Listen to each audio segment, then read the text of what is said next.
Welcome to last mile education. पिछले कुछ classes में हम लोग भारत के इतिहास के बारे में पढ़ रहे हैं। हम लोगों ने देखा कि किस प्रकार विदेश से आने वाले आक्रमणकारी 200 BC से लेकर 300 AD तक तरह तरह के आक्रमणकारी आते हैं। कुछ लोग वेस्टर्न एशिया से आते हैं, कुछ सेंट्रल एशिया से आते हैं, कुछ ग्रीक्स के होते हैं। तो ये सारे लोग आके अब सेटल हो गए थे इंडिया में, और कुछ दिन ऐसा रहा जब ठीक ठाक यहाँ पे बाहर से लोग नहीं आए। उसी समय पे गंगा प्लेन में एक नया एम्पायर जन्म ले रहा था जिसको हम कहते हैं गुप्ता पीरियड। और गुप्ता पीरियड के राजा तो महान थे ही, वो युद्ध किया करते थे जैसे कि हर राजा करते हैं, बट उनकी एक इम्पॉर्टेंट बात ये थी कि वो फिलॉसफीज़ में, आर्ट में, लिटरेचर में भी बहुत ज़्यादा इंटरेस्ट रखते थे। शायद इसीलिए हम गुप्ता पीरियड को अपने इतिहास का स्वर्ण काल भी कहते हैं। तो चलिए 3 राजाओं के हेल्प से जानते हैं कि ये राजा होते कैसे थे। सबसे पहले जो गुप्ता पीरियड के किंग थे वो थे चंद्रगुप्त वन, जिन्होंने लिक्ष्वी की राजकुमारी से शादी किया था। लिक्ष्वी वही जो हमारे एंशिएंट पीरियड के महाजनपद का एक पार्ट था, और उन्होंने रिवाइव किया मगध शहर को फिर से। मगध शहर जो कि मौर्यन एम्पायर में बहुत बड़ा ट्रेड का रूट रहा करता था, फ्लरिशिंग टाउन था, वो कहीं ना कहीं डाउन हो गया था। उसको रिवाइव करने का काम इन्होंने किया। और फिर इनके पुत्र जो हुए समुद्रगुप्त वन, उनका क्या कहना, उन्होंने तो अपने गुप्ता एम्पायर को नेपाल से लेके श्रीलंका तक एक्सपैंड किया। कहा जाता है कि साउथ इंडियन किंग्स, राजस्थान के राजा और भारत के अन्य हिस्सों से कई लोग उनको ट्रिब्यूट दिया करते थे। बट हम समुद्रगुप्त के बारे में जानते कैसे हैं, इसकी भी बहुत एक इंटरेस्टिंग कहानी है। इलाहाबाद में, जिसको हम उस समय प्रयागराज कहते थे, उसमें एक पिलर मिलता है। वैसे उस पिलर का एडिक्शन सबसे पहले अशोक ने करवाया था। उसके बाद उसी पिलर के इंस्क्रिप्शन में हमें समुद्रगुप्त की प्रशस्ति भी मिलती है, मतलब समुद्रगुप्त से संबंधित कहानियाँ कि किस प्रकार उन्होंने अन्य अन्य जगहों को जीता था। और एक और इंटरेस्टिंग बात कि कई सौ साल बाद मुगल्स के भी कुछ इंस्क्रिप्शन हमें उसमें देखने को मिलते हैं। तो ऐतिहासिक रूप से वो प्रयागराज का पिलर हम लोग के लिए बहुत महत्वपूर्ण हो जाता है। इसके अलावा अगर देखा जाए तो ट्रेड बहुत हुआ करता था समुद्रगुप्त के समय में, लेकिन फिर भी ये जो गुप्ता पीरियड था वो उतना ज़्यादा एक्सपेंशन में नहीं था जितना कि मौर्य पीरियड था।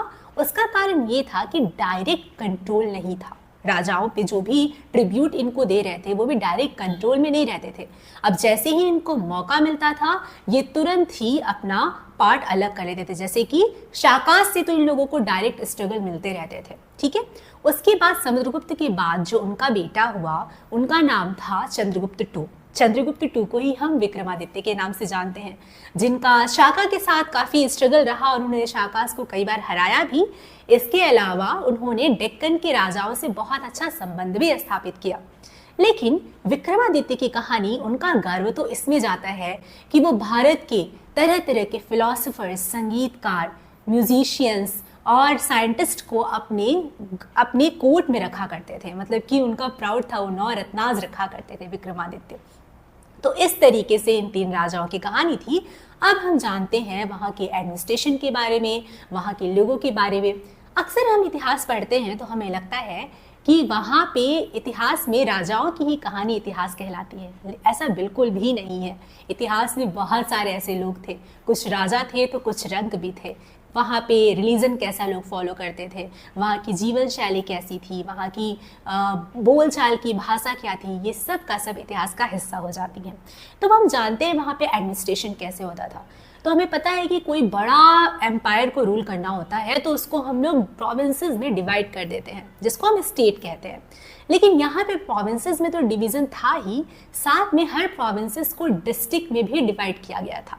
और डिस्ट्रिक्ट में डिस्ट्रिक्ट काउंसलर्स होते थे, जिसमें सिर्फ मिनिस्टर्स नहीं, वहाँ के लोग भी होते थे जो कि अपने ओपिनियंस देते थे। शायद यही वजह है कि गुप्ता एम्पायर का सेंट्रलाइजेशन मौर्यन एम्पायर की तरह नहीं हो पाया था। लेकिन ये बहुत डेमोक्रेटिक प्रोसेस है कि वहाँ के जो भी रूलर्स हैं, वहाँ के लोग हैं जो उनकी तरह वो रूल कर रहे हैं।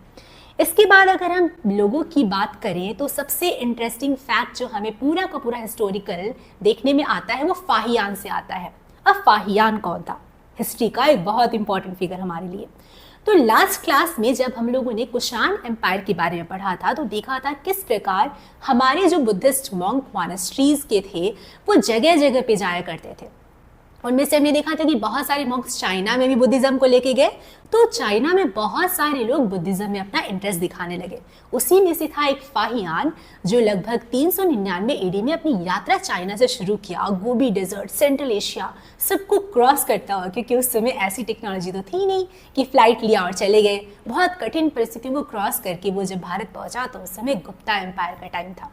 तो उसने लिखा है अपने पूरे के पूरे संग्रह में, जो चाइना जाके उन्होंने लिखा कि यहाँ पर बुद्धिज्म और हिंदुइज्म दोनों ही बहुत साम्य अवस्था में चल रहा था। लोग एक फ्लरिशिंग सोसाइटी में रह रहे थे, लेकिन कुछ ड्रॉबैक्स भी थे। अनटचेबल्स का नाम पहली बार इतिहास में यहाँ पे आता है कि कुछ लोग ऐसे थे जिनको लोग छूने से ही नहीं, देखने मात्र से भी घबराते थे। ये तो बिल्कुल सही नहीं था। किसी भी ह्यूमन के प्रति इतना ज़्यादा अनकम्पैशनेट होना, किसी बहुत ज़्यादा, इसीलिए तो कभी कभी ऐसे प्रश्न भी उठते हैं कि क्या गुप्ता पीरियड सच में एक स्वर्ण काल था। माना कि एक साइड फिलॉसफीज डेवलप हो रही थी, एक तरफ साइंस डेवलप हो रहा था, आर्ट एंड आर्किटेक्चर पे भी अभी हम लोग बात करेंगे। तो ये हमेशा हिस्ट्री में कुछ ना कुछ निगेटिव पहलू हम लोगों को किसी न किसी काल में मिल ही जाते हैं। अगर हम आगे बात करें तो फिर यहाँ पे हम लोगों को ताम्र लिपि मिलता है। ताम्र लिपि मतलब कि तांबे के प्लेट पे लिखी गई लिपि से पता चलता है कि इस समय पे नॉर्थ इंडिया का ट्रेड बहुत ज़्यादा होता था साउथ ईस्ट एशियन कंट्री से। म्यांमार को उस समय सुवर्ण नगरी कहा जाता था, कंबोज कहा जाता था कंबोडिया को। और ना तो सिर्फ यहाँ पे ट्रेड हुआ करता था वस्तुओं का, बल्कि आइडियाज़ का भी, रिलीजियस आइडियाज़ का भी। अगर हम देखें तो अभी भी हमारे साउथ ईस्ट एशियन कंट्रीज़ में बहुत सारे टेम्पल्स देखने को मिल जाएंगे जो बुद्धिज़्म और हिंदुइज़्म को डेडिकेटेड है। वहाँ के कल्चर में बहुत सारी चीज़ें हम लोग को मिल जाएंगी जो रामायण और महाभारत से प्रेरित है। अब आते हैं कि रिलीजन, वहाँ के लोगों का रिलीजन कैसा था। तो मैक्सिमम लोग हिंदुइज्म फॉलो करते थे। जी हाँ, हिंदुइज्म, हिंदू। अब ये शब्द हिंदू है वो बहुत कंट्रोवर्शियल रहता है कि हिंदू कौन है। हिंदू जो भाषा है वो हम लोगों ने अपने आप को नहीं दी थी, हिंदूज ने खुद अपने आप को हिंदू नहीं कहा था। कई सौ साल बाद, गुप्ता पीरियड के भी कई सौ साल बाद अरब आए थे। अरब जब आए थे, अरेबियन ने देखा तो इंडस नदी के किनारे रहने वाले लोगों को उन्होंने हिंदू कह दिया था। लेकिन यहाँ पे लोग क्योंकि विष्णु, शिव इनकी पूजा करते थे, इसलिए हम कहते हैं कि वो हिंदुइज्म को फॉलो करते थे। ब्राह्मण बहुत ज़्यादा हुआ करते थे उस समय पे। और ये इंटरेस्टिंग पीरियड इसलिए भी हो जाता है कि संस्कृत भाषा का बहुत ज़्यादा प्रभाव हमें देखने को मिलता है। और जितने भी ग्रंथ पहले थे, रामायण, महाभारत, पुराण, ये सब के सब इस पीरियड में रीराइट करे गए हैं। रीराइट मतलब कि जो भी हम लोग अभी संस्कृत में कोई भी ग्रंथ पढ़ते हैं, चाहे वो हमारे उपनिषद हो, पुराण हो, महाभारत हो, हमारा रामायण हो, वो सब का सब कहीं ना कहीं इसी पीरियड की देन है। तो ये तरीके से इस एंगल से देखा जाए तो ये स्वर्ण युग था। अब हम बात करते हैं इस काल के आर्किटेक्चर की, क्या हो रहा था आर्किटेक्चर में। तो क्योंकि हम देख रहे हैं कि देवताओं की पूजा इस तरीके से होना प्रारंभ हो गई है, लोग विष्णु की पूजा कर रहे हैं, मंदिरों का कॉन्सेप्ट भी सबसे पहले हम लोग को इसी पीरियड में देखने को मिलता है। मंदिर बहुत कॉम्प्लेक्स नहीं हुआ करता था। झांसी के पास एक जगह है जहां हमें गुप्ता पीरियड का एक मंदिर देखने को मिलता है। मात्र एक रूम था जिसको देवगृह या गर्भगृह कहते थे हम लोग। नागर स्टाइल का शुरुआत हो रहा था। और सांची स्तूपा के पास भी एक छोटा सा मंदिर गुप्ता पीरियड को हम लोग को देखने को मिलता है। उसमें कुछ भी नहीं है, मात्र एक कमरा और उसके अंदर भगवान की प्रतिमा। तो इस तरीके से मंदिरों की शुरुआत हो चुकी थी। इसके अलावा जो हमारा पूरा का पूरा औरंगाबाद में अजंता केव से इसी टाइम पीरियड में बनाए गए थे। अजंता केव्स को एक बड़े से हिल को काट के बनाया गया है और उसके अंदर बुद्धा के जीवन से संबंधित बहुत सारी कलाकृतियाँ की गई हैं। इंटरेस्टिंग बात तो ये है कि अभी भी वो कलाकृतियाँ लगता है ऐसा कि कल ही बनाया गया हो। उस केमिकल का जिससे वो बनाया गया है और पत्थरों का कुछ ऐसा तालमेल हो गया है कि अभी बनाई हुई चीज़ें वहाँ पे मिट जाती हैं, लेकिन वो चीज़ें हमारी विरासत बन गई हैं। औरंगाबाद के अजंता केव्स, इसी समय पे हमारा जो सारनाथ है वो काफ़ी डेवलप हो रहा था। सारनाथ में इतनी सुंदर सुंदर गुप्ता काल की मूर्तियाँ देखने को मिलती हैं। अगर आपको मौका मिले तो आप म्यूजियम जाएंगे तो आपको लगेगा पूरा का पूरा गुप्ता पीरियड जैसे जाग उठा हो। अब हम बात करते हैं लिटरेचर की। जैसा कि हमने देखा, जो हमारे चंद्रगुप्त, समुद्रगुप्त, ये जो राजा थे ये काफ़ी ज़्यादा डेडिकेटेड थे ऐसे लोगों को रखने में जो कि फिलॉसफी में रिच हों, लिटरेचर में रिच हों। तो इसी पीरियड में हमारे कालिदास का नाम आता है। कालिदास को हर एक इंडियन जानते हैं कि उनको कहा जाता है कि वो शेक्सपियर ऑफ द ईस्ट है, लेकिन ये कहना गलत होगा कि शेक्सपियर से वो बहुत पहले के हैं। और उन्होंने संस्कृत में इतनी सुंदर रचनाएं की हैं, अभिज्ञान शाकुंतलम हो गया, मेघदूत हो गया। उनकी शैली कुछ इस प्रकार की है जो किसी को भी मोहित कर लेती है। उसको हिंदी में ट्रांसलेट किया गया है, रशियन में ट्रांसलेट किया गया है, इंग्लिश में ट्रांसलेट और ना जाने कितनी भाषाओं में ट्रांसलेट किया गया है। और जिस भी भाषा के लोग उन कविताओं को पढ़े, उन्होंने कहा आ हा हा, ऐसी कृति तो अद्वितीय है। बहुत ही सुंदर कृतियां कालिदास के द्वारा की गई हैं। उसी समय पे हम लोग बचपन में कहानियां पढ़ा करते थे पंचतंत्र, वो भी गुप्ता पीरियड की ही देन है। गुप्ता पीरियड में बहुत सारी बच्चों के लिए कहानियां लिखी गई थी, जिसको हम कहते हैं पंचतंत्र की कहानियां। इसके अलावा लिटरेचर के अलावा देखा जाए, लिटरेचर और कला तो किसी समाज को बहुत ज़्यादा विकसित बनाती ही है, लेकिन एक और एंगल होता है समाज के विकास का, वो होता है विज्ञान। और जब विज्ञान का नाम आता है तो गुप्ता पीरियड इसमें भी पीछे नहीं है, क्योंकि गुप्ता पीरियड से जुड़ा है आर्यभट्ट और वराहमिहिर का नाम। अब आर्यभट्ट के बारे में भी हम सब जानते हैं, उन्होंने हमारे पूरे वर्ड को शून्य जैसा अंक दिया था।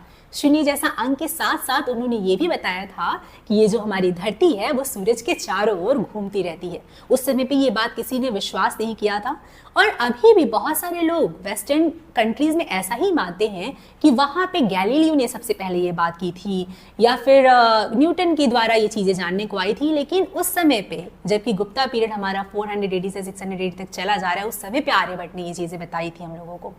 उसके बाद अगर हम बात करें तो अभी हमारे जो अंक की लिखने की पद्धति है, जैसे हम 1 लिखते हैं, 2 लिखते हैं, 3 लिखते हैं, इसको कहा जाता है अरबिक न्यूमेरल्स, मतलब कि अरबिक की संख्या पद्धति। अब ऐसा क्यों कहा जाता है इसको? क्योंकि इंडिया से ट्रेड के थ्रू ये लिखने की पद्धति अरब गई थी, और अरब से फिर ये पद्धति गई थी यूरोप। तो यूरोप के लोगों ने इसको अरब से लिया, उसका नाम उन्होंने अरबिक न्यूमेरल रख दिया, और फिर वो यूरोप से जब वापस आया तो हम भी उसको क्या बोलते हैं, अरबिक न्यूमेरल, लेकिन है वो इंडियन न्यूमेरल। आप सोचिए कि गणित कितनी बड़ी बात है, उस समय गणित के इतने बड़े विशेषज्ञ हमारे पास आर्यभट्ट और वराहमिहिर जैसे लोग थे। तो था हमारा बहुत सारे पॉइंट में जो गुप्ता पीरियड था वो हमारा स्वर्ण युग था।